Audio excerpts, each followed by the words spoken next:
Hi, I'm Alice and thanks for joining me again.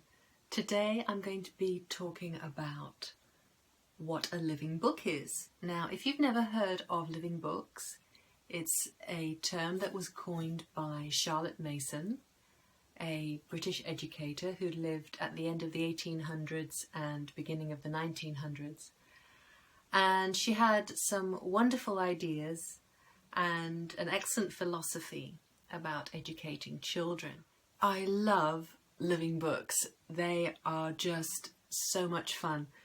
They are usually written like stories, narratives, and they're written by someone who has a passion for the subject, and they draw you in. They arouse your emotions, and this means that you remember the story and you learn very well from it. It is in contrast to the dry facts which usually appear in textbooks and encyclopedias. So the best thing is to give you some examples of some living books.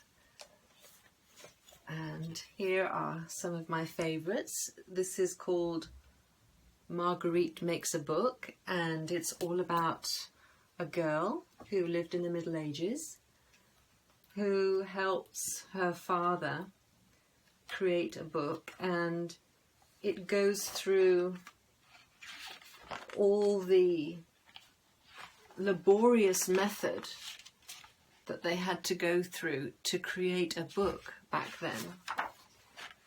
And it shows the different materials that they used in order to create different colours of paint. It's fascinating. So when you read this book, not only is it very enjoyable, but you remember what you read about because it's a living book and it was an interesting story that you remember. Likewise with this one, this is called Blockhead, The Life of Fibonacci.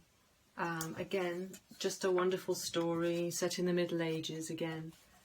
And it's just really worth getting books like this.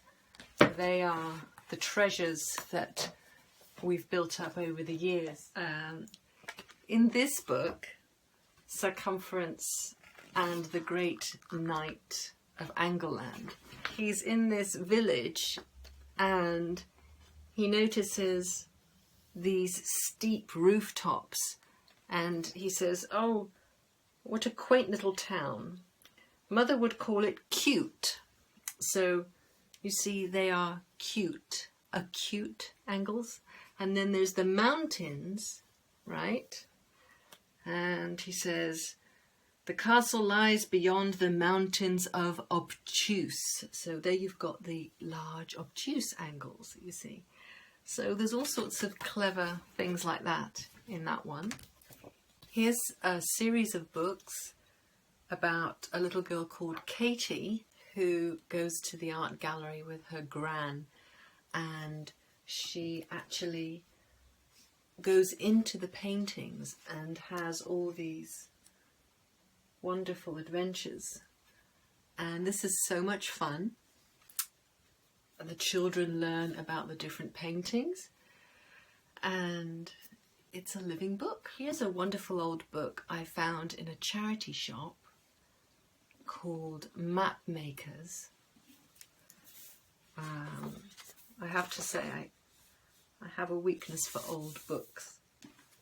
It has about all the different explorers. It has about Marco Polo, Christopher Columbus, James Cook, Magellan, and again it's written in narrative form so you can really get into the story. And living books are just amazing. They bring the subject to life and they draw you in, and they're just as good for adults as they are for children.